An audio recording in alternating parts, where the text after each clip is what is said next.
let's do that. Let's see. We'll go ahead and, I don't know, I'll throw Paradiseville's Kanka over here. Here's the address to it. GM Sam did so much work to get this Kanka up and running. Lex worked super hard to get Player's Handbook together. Everybody was like just pitching in to make this thing fantastic. And I was like busy with my day job and my life and trying to run all my games.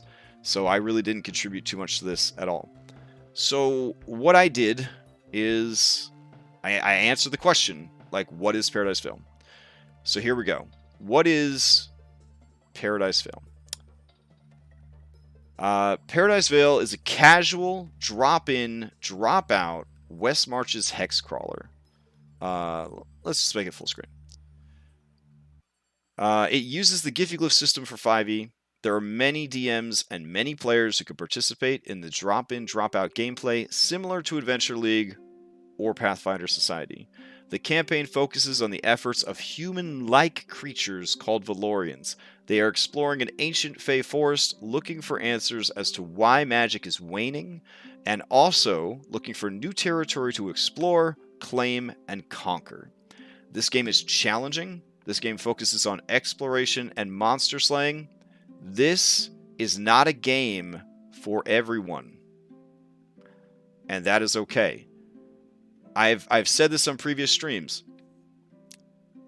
It is okay to run a game that is not for everyone. It is okay to do that. I think the example I gave is if I ran an Indian restaurant, I would serve Indian food at my Indian restaurant. I wouldn't start serving non-Indian food at my Indian restaurant because a couple of customers wanted a cheeseburger. I would say, if you want a cheeseburger, go to a restaurant that sells cheeseburgers. As a DM, you are not obligated to run a game that is okay for everyone. You are obligated to tell your players or potential players up front what kind of game you are running so that they don't waste their time and your time and the other players' times signing up for a game that they're not going to like. But you do not have to make a game that is okay for everyone, and you could even make a game that has some pretty fucked up stuff in it as long as everybody is on board for that fucked up stuff. Maybe don't stream it though. Alright, I revived this West Marches project for a number of reasons. To explore the Giffyglyph rule system.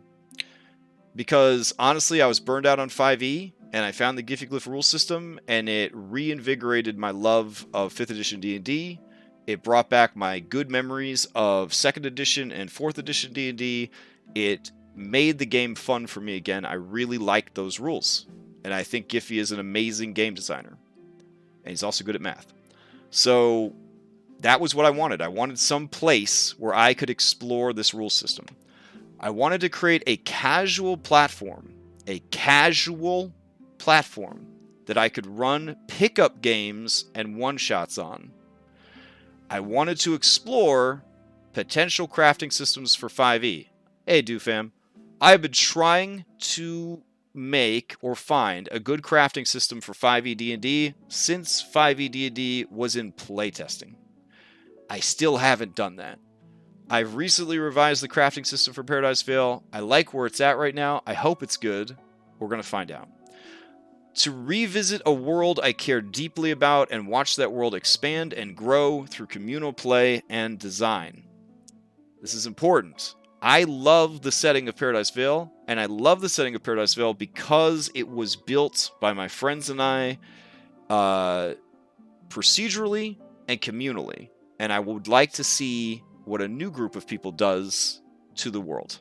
I am curious to see how the world grows based on all the input from these different DMs and all the decisions made by the different players.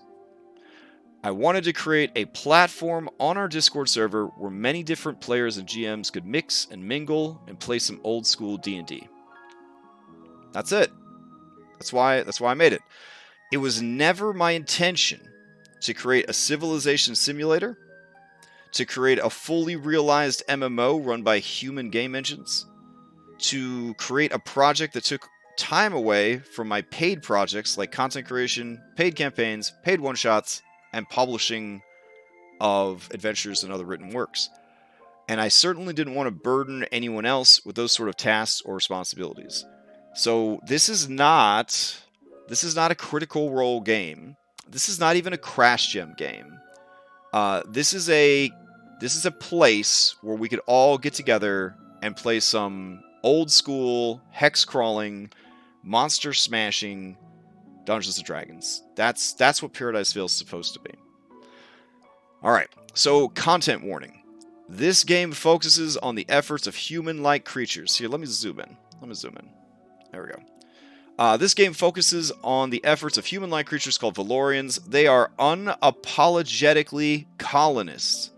I am on the Twitter. I am on the woke Twitter. I am in support of Black Lives Matters and LBG, QTIAA plus all that jazz. Okay, I get it. Colonists and the history of colonists, it's terrible. Okay, they're fucking terrible. But you know who else is terrible? Pirates. Pirates are fucking terrible. And I run a pirates game, and people like running pirate games. This is a fantasy game. I don't think that any of the people playing Paradiseville actually want to go out and colonize, an unexplored region and enslave the indigenous people. But that's what this game is kind of about. It's kind of about these Valorians colonizing a new area of the world. That's the game. They move to a new area, they explore it, and they conquer it. They either wipe out, ally with, or absorb the indigenous cultures. We acknowledge that these practices are not good or heroic. However, we do not endorse or explore the themes of slavery or rape. Evil, monstrous humanoids might keep slaves, but Valorians, despite their many flaws, do not. And rape, even implied off-screen, fade to black, any instance at all, is never allowed. This is something that I try to constantly enforce in all of my games, because when I started doing paid games, Game of Thrones was still hot. It was still the hotness. And Witcher was still the hotness. Both franchises, especially the books, have a lot of rape in them. And I think a lot of people who were getting into D&D at the time thought that maybe that was just a part of fantasy. And I wanted to make sure that they knew that that wasn't. You go to RPG horror stories on Reddit, it's probably the #1 story that gets told. Okay? So I want to make sure that everybody knows that up front. Now, it's important to note that historically, colonists did a lot of raping, as did pirates, as did Vikings, and so on and so forth. So I wanted to make that important distinction that, yeah, we are exploring the colonist concept here, but we're not digging into slaves. None of my players are going to have slaves, and certainly there's not going to be any rape or any of that going on. I mean, it's a rough thing to bring up, but it's something that does need to be brought up. Some regions of the world are scarier than others. Some of our DMs excel at horror.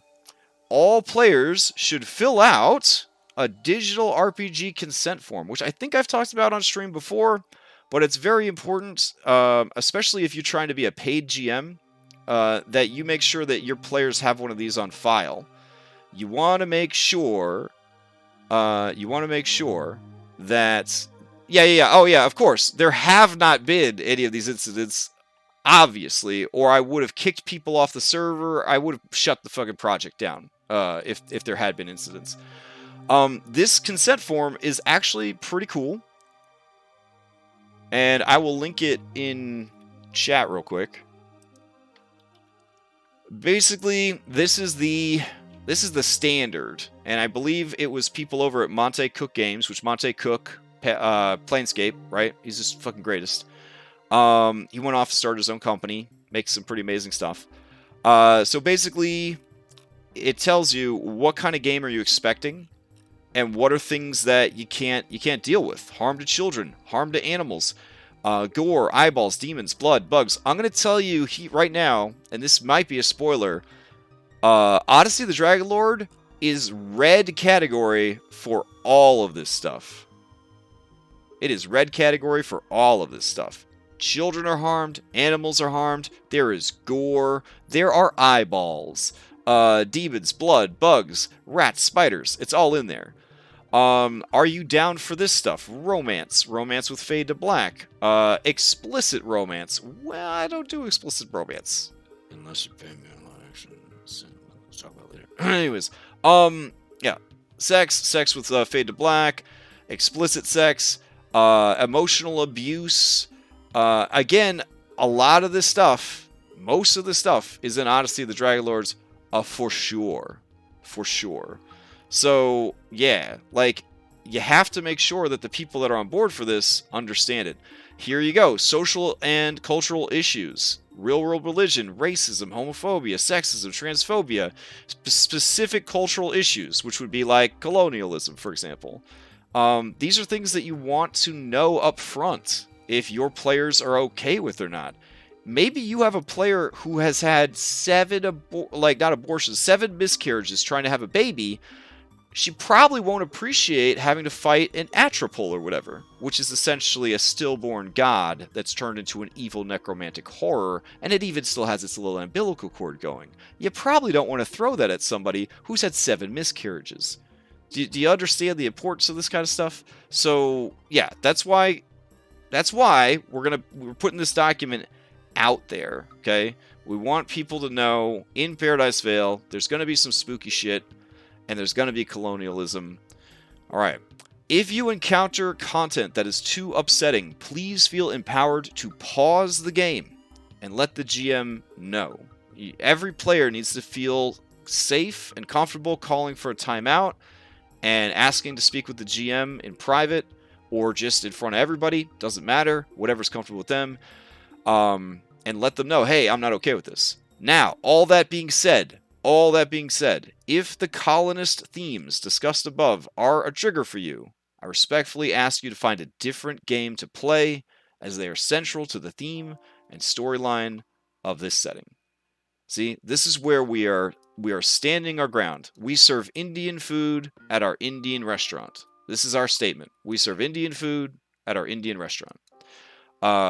We need people to know that coming in, that is what we have to offer. All right. Is Paradise Vale a paid game? Not anymore.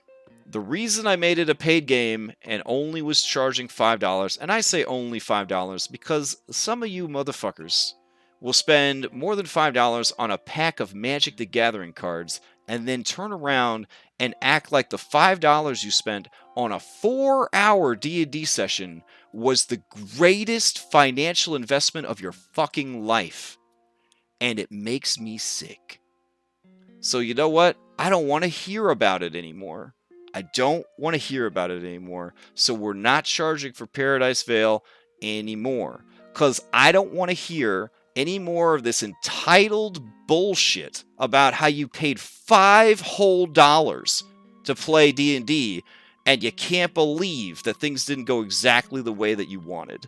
So we're not charging for Paradise Vale anymore. And you know what? When I made that decision, I felt pretty damn good about it, and the other 6 DMs are unanimously in agreement that they don't want to charge for it either, because we don't like the way people are acting about it.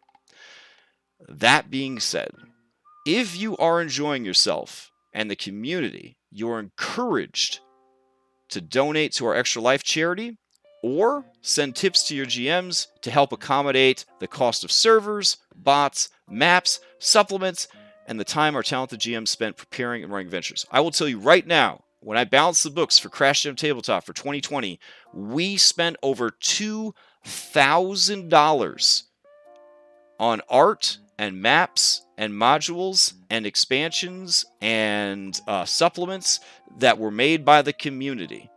They were made by independent publishers, either through DriveThruRPG or the DM's Guild or their own company website.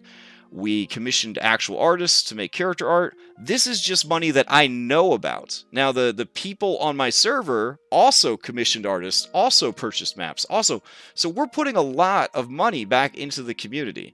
So when you play games for free on our When you play games for free on our server, you are benefiting from thousands of dollars of investments that other people have made.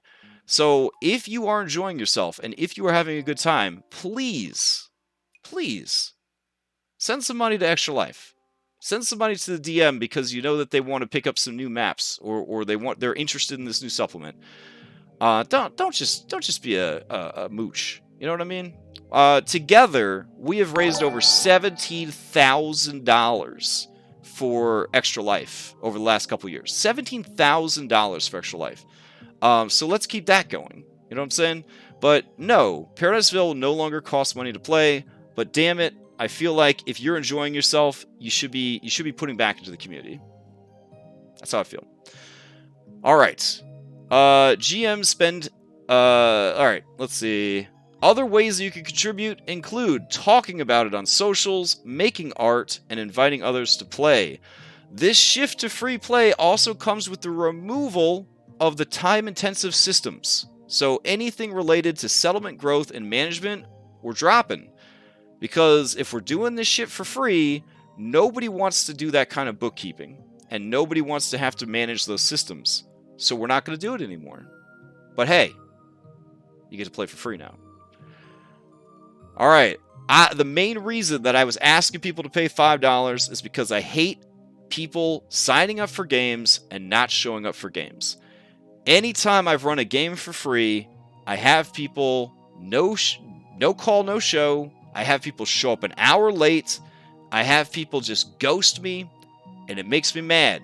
Because as you've seen from this survey, I have a lot of people that want to play D&D with me, and I feel like a real asshole when I'm like, I'm only going to run a game for 5 people, and then 3 of those people don't show up or they show up late. And that's the main reason. That's the main reason why I charge for D&D games. Is because I want you to have an investment in the game so that you are gonna be there. You're gonna be there and you're gonna be there on time because it's your money. It's your money. If you don't show up for the session, you threw your money in the trash. If you show up late, that was your money. You did that to you. You played yourself. So, if you sign up for a game, but miss the game without giving at least 24 hours notice, that will be recorded. If this happens 3 times, you will only be able to join adventures via waitlisting. So any player that wants to take your spot in a game will be able to bump you from a spot if you are flagged as a chronically absent player. Which basically is the same as you're not allowed to play anymore, but I guess you could still play if we don't have enough people. But you're going to get bumped. You're going to get bumped for people that actually show up. Player guidelines. This is what we want from the players. You got to show up on time for the sessions you signed up for. You got to follow the conduct guidelines used on our Discord server. They're too involved for me to repeat them, but basically it amounts to don't be a dick. Will Wheaton's golden rule. The GM staff are running these games for free. Payments are optional. The GMs owe you, the player, nothing. Understand that they all have jobs, lives, and commitments outside of this free, flexibly scheduled, community-based games. Treat our GMs with respect and respect the calls that they make for their games. And then finally, players need to understand that you will never be a merchant and you will never be a landlord. You are not an NPC. No one wants to manage those sorts of systems. You are an explorer, a mercenary, a monster hunter, an adventurer, and that's it. That's the game. That's the game we're running. If you want incredible political intrigue, if you want to explore a gothic horror world and feel a sense of dread as you unravel an incredible mystery and a beautiful narrative builds up around your character over the course of 30 sessions, please go play Curse of Strahd. Okay? This is not that game. This is a game of exploring hexes and killing monsters. Making the monsters into loot that will allow you to explore more dangerous hexes, kill more dangerous monsters, and turn them into gear. Rinse and repeat. That's what's going on.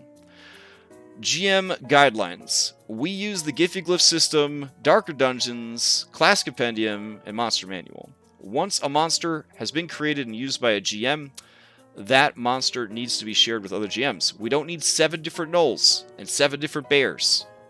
Shared content like this helps the 7 different GM styles feel a bit more unified. GMs should feel empowered to use their own unique style when running their games. We are not robots, and this is not a franchise. Remember that we use the Giffyglyph system, but like all systems, the GM needs to be willing and able to adapt to the current gameplay to maximize fun and reduce tedium and frustration. Does this boss feel like it has too much health? Then reduce the health on the fly. Did the PCs pull off some insane diplomacy? I guess we have a new allied race. I want the GMs to be cool and confident in the moment, and I want them to run their games like they own it, right? Like you own this game. Because at the end of the day, we can always clean it up in post. We can always correct our mistakes afterwards. We could always adjust to mistakes that are made. Happy accidents. Happy accidents. The only one-shots that are run on Paradise Vale are delves. I do not want to see sessions being treated like one-shots anymore. I want the sessions to end on time. The sessions are supposed to be 4 hours long. 4 hours long. I see these games run for 6 hours or longer. I get feedback from people that they don't want that stuff to go on for too long. They have lives. People have lives, okay? You tell them you're going to run D&D for 4 hours, and then you run it for 6 hours, they might miss a doctor's appointment. They might miss their kid's soccer game. Like, you don't want people who have agreed to something to feel cheated, right? So, unless everyone in the group is like, oh, hell yeah, let's go for another hour, Will. Yeah, go for another hour. But if you say you're going to run it for 4 hours, you need to end on 4 hours. Like, you need to. And we'll talk about what that means after this. So, Outpost adventures. I've had feedback that we want more adventures in the Outpost. Honestly, in a West Marches game, you're not supposed to have adventures in the Outpost. You're supposed to leave the fucking Outpost and go explore the wilderness. That's a West Marches. If you wanted to play a game in a city, please go play Waterdeep Dragon Heist. I mean, everything that you want, there is a solution for. But Paradise Vale is not the solution for everything that you want. Alright. So what we're going to do is, there are 7 DMs, and the 7 DMs have butted heads about what they want to happen narratively. That makes sense. You wouldn't have 7 chefs in the kitchen. You would have 1 head chef and 6 sous chefs, right? You wouldn't have 7 chefs. That'd be crazy. They kill each other. So what we're going to do is, much like one of my favorite games, Sea of Thieves, and I guess other games do this too. I don't know a lot about video games. They have seasons, right? So we're going to have seasons. So it's going to be Season of the Will. And during Season of the Will will be in charge of the narrative of Paradise Vale. Will decide for, we haven't picked how long these things are, but 8 weeks. For 8 weeks, Will gets to call the fucking shots about what happens in the Outpost, what's going on in the world. He has to wrap his entire narrative up in 8 weeks. All the games happening during those 8 weeks should be, in some way, tied to Will's ongoing narrative. Are the other 6 DMs required to do that? No. But they're strongly encouraged to support the active seasonal GM and what they are trying to do. Okay? So you're going to start seeing a much more unified, I hope, a much more unified storyline, because it's going to have 1 director and 6 people assisting. 1 head chef, 6 sous chefs. Okay? So we're going to have seasons. This is the only GM who can impact the settlement during that season. Adventures within the safety of the settlement should be limited and special. Because again, you're not supposed to be adventuring in the settlement. You're supposed to be exploring the world outside the settlement. The seasoned GM can ask other GMs if they are willing to seed season content into their hexes, but the GMs do not have to agree to this. For example, if the season is focusing on a Gnoll invasion, you might ask the other 6 DMs to add Gnoll encounters to their hexes to show that yes, Gnolls are happening everywhere. The seasoned GM needs to wrap up their narrative before the end of the season, so please get your timing down.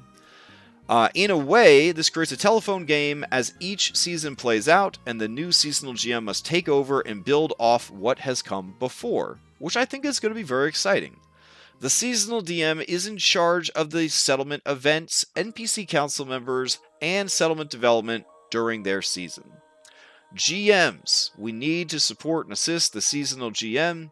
Eventually, we will all be in that seat. So I think this is a major upgrade to the way that Paradiseville is being handled. I think seasons are going to unify the experience a bit more. I think that they're going to unify the DM efforts a bit more, and it's going to cut down on, well, I'm trying to run this in my hex, and I don't know what the hell's going on in these other hexes, and I think about these other hexes all the time, and it makes it hard for me to write content for mine, because I don't want to write content for mine that's going to like get in the way of their content. I hear you. I hear you. 7 chefs in the kitchen. Not going to work. 1 chef. And then 6 sous chefs. That's the new standard. So what is the operating overhead here? What do we have to be doing for Paradiseville to succeed? Magic items do need serial numbers and tracking via a shared Google document once introduced to the player population. This is standard for Adventures League and for Pathfinder Society. If we want this to work, we do need to put in the goddamn work of tracking our items. I say goddamn work because I have given out magical items that I have not recorded because I suck. But it needs to happen. Giffyglyph class compendium classes that rely on the "did I do a good job, daddy" mechanics, aka bards, clerics, warlocks. I think those are the only ones. There might be some more. They will need a session report card. It will be needed to hand it over to the DM at the start of the session. If they don't hand the report card over to the DM at the start of the session, they don't get any fucking rewards. This is on the players to remember. If the players don't remember their "did I do a good job, daddy" certificates, then they don't get daddy points. It's not the GM's job to keep track of 40 different player characters. Let's see. Monster drops will be uniform and universal. DMs need to use communal documents for tracking this information. This has been taken care of. I have informed the other GMs of our new harvesting and crafting rules. All right. Monster drops are available from NPCs, and that will be tracked via Treasure Dock and channel. How we're going to handle this is because I think that farming for monster drops is a whole lot of bullshit. And as a DM, I certainly don't want to run sessions where you go fight monsters you've already fought explicitly to gain drops from those monsters. Once common and uncommon drops have been sold to NPCs, we will start to make those drops available to purchase pretty much all the time, is the idea. Now, rare drops and legendary drops will obviously remain rare and legendary, and they're rare enough that you won't be able to just quote-unquote hunt for them in your downtime. And that's just the nature of the fucking game. But I don't want to deal with like farming mechanics. Nobody wants to deal with farming mechanics. When we revise downtime, we may add a farming mechanic, but more than likely we'll just add a way to get money, and then you go to the NPCs and you buy the fucking stuff that you need. Yeah. So then we've got, let's see, there is no player-to-player economy. There never will be. Period. You must use the NPC merchants. Players, you will never be a merchant. You will never be a landlord, as I've said before. No one wants to run those systems. Those systems are horrible to run. That is why there are video games that run those systems for you. If you are excited about being a merchant or a landlord, there are a number of video games you should go play to live out those fantasies. You are not an NPC. You are an explorer, a mercenary, a monster hunter, an adventurer. That's the game. All right, how is drop in, drop out going to work? How is it going to work? All right, the only one-shots that are being run are delves. Do not treat your sessions as one-shots. End your sessions on time. Without drop-in, drop-out gameplay, we can never fully explore adventures beyond single-session one-shots. That is feedback that I have gotten from GMs and from players. They feel like Paradise Vale is a platform exclusively for one-shots. They get upset if things spill over into an additional session because, quote-unquote, now I got to pay $5 twice. The fuck?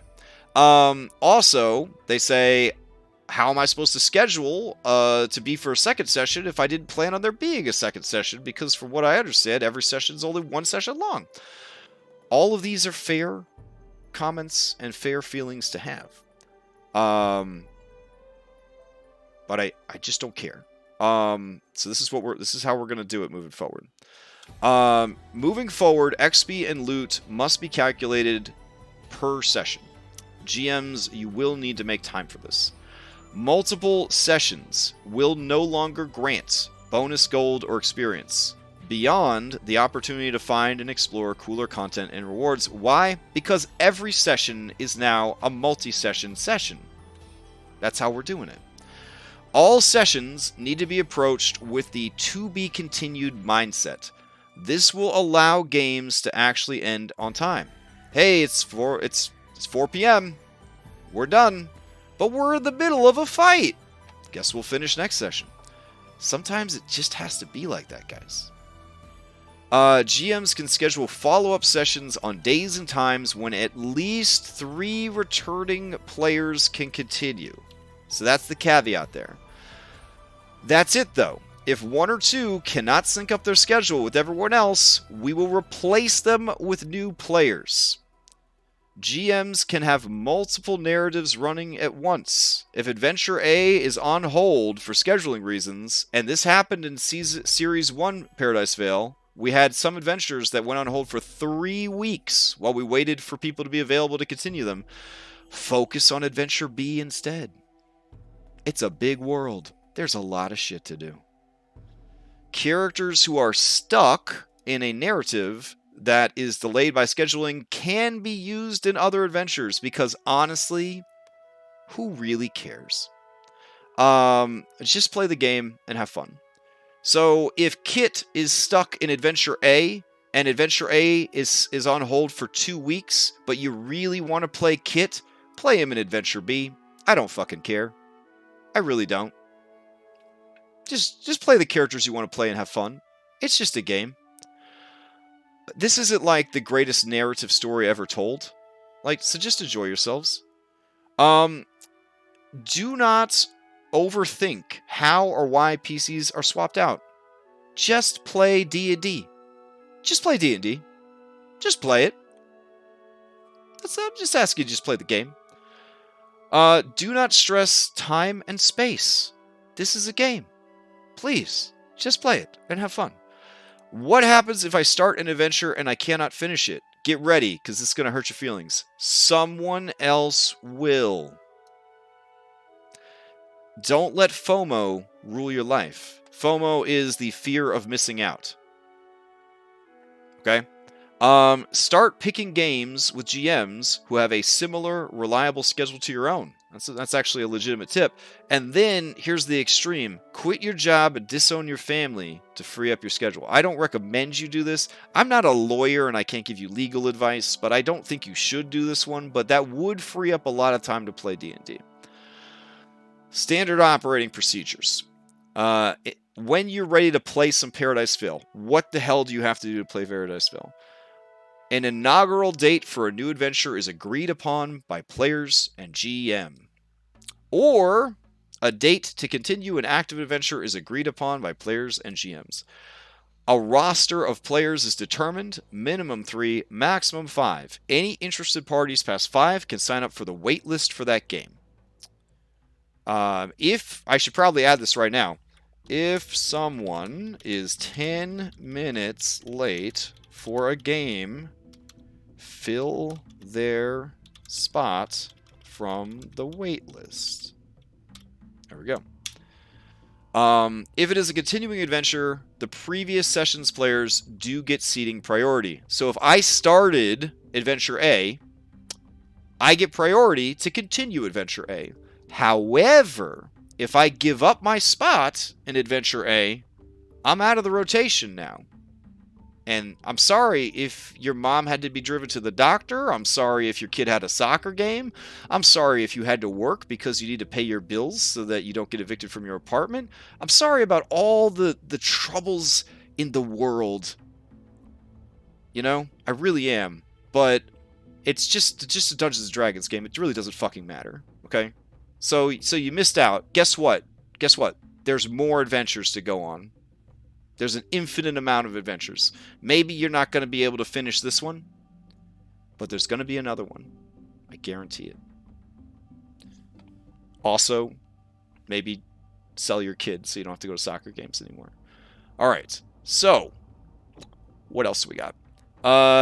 Roster for players determined, blah, blah. The GGCC classes that have Did I Do a Good Job Daddy need to do their thing. So we've mentioned this twice now. So any paladins that complain that they didn't get their daddy points, again, that's on them. At the end of the session, GMs pay out any rewards earned during a session. Schedule time for this or handle it post-game in Discord. Don't be like Crash and say that you're going to handle it in Discord and then never do. Crash is a good example of a bad Paradise Vale Dungeon Master. Don't play in any of his games. Ever. Sessions are 4 hours long. Start on time, end on time. If the session ends on a cliffhanger or with the adventure incomplete, good. Schedule some more adventure.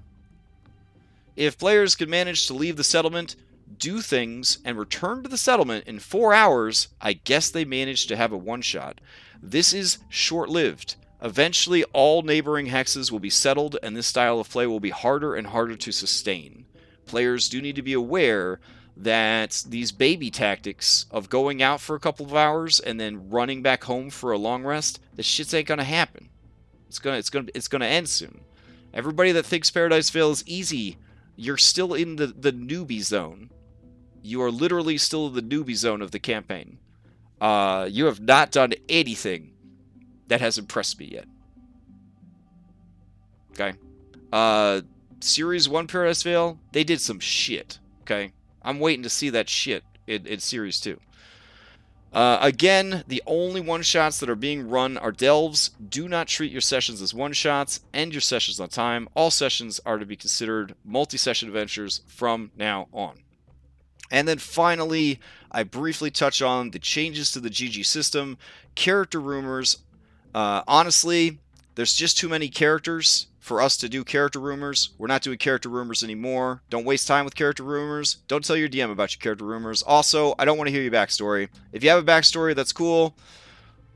I'm sure somebody wants to hear it. I don't know if our DMs want to hear it. We're not integrating your character backstory into the game. It's not that kind of game. I think Matt Mercer, I don't think he's DMing now, so you could ask Matt Mercer if he could run a game for you that integrates your character backstory. You can probably find him on Twitter. Crafting. Most of Giphy, but we're adding some extra mechanics. Hunger, thirst, and stress we don't use. They're simplified into a well-rested buff designed by Dom. This can soak one level of exhaustion. Injuries were a little too extreme. We allow you to heal them with 5 points of dedicated healing. Boons, complications, because consequences hurt everyone's feelings. Boons and complications and success at a cost have been updated and customized for our game. Leveling up will always take 1 week in a settlement. Never more, never less. Can't stand the design choice that leveling up takes fucking 8 weeks or whatever it does at higher levels. We're not doing that. 1 week to level up, and we're done. The only thing left to fix for Paradise Vale is downtime. So until I fix downtime, enjoy pit fighting every week for 200 gold, because it ain't gonna last. Because downtime is the next thing I'm going to work on. But I did need to clearly define and put out what is Paradise Vale, what do we have to offer, what are we expecting from everyone, what can you expect, and I feel that this document has successfully done that. So, 24 hours from now, I could put this VOD up and link it from this document for anyone like myself who hates reading. They could watch me cuss and get mad about cheapskates. Will levels still cost gold? Yes, that has not changed, but it will only cost the amount of gold to level for 1 week. So there's that. Honestly, all you assholes are making 200 gold a week pit fighting. You should be good for it. You should be good for it. Also, anyone that's managed to make it to like 3rd or 4th level, you're probably noticing that you make a lot of money while you're adventuring. It's almost like being an adventurer is a lucrative job. And the cost that we're asking for leveling up is a pittance. Sort of like the $5 we were asking for to play, but, you know, whatever. Yeah. So, I'm going to make this available to all the players on the server now. We're going to add it to the Kanka site. I'm going to add it to the sign-up sheet. So yeah, this is the game.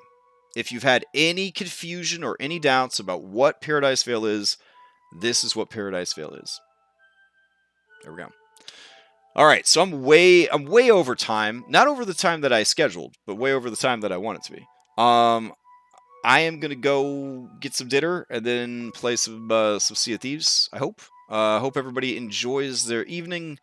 And if you haven't tried Paradise Vale, I think you should, because I think it's really good. And there's 7 different DMs and a lot of players. And it's really fun. So join our Discord and try it out. There's no link for our Discord. It's sort of like Fight Club. You just have to sort of get on our Discord. So hopefully that's the first challenge, is getting on the Discord. But after that, play some Paradise Vale. All right. Hope everybody else has a wonderful night. I'll be back tomorrow prepping for Skull and Shackles and running Skull and Shackles. And if I don't see you then, I will see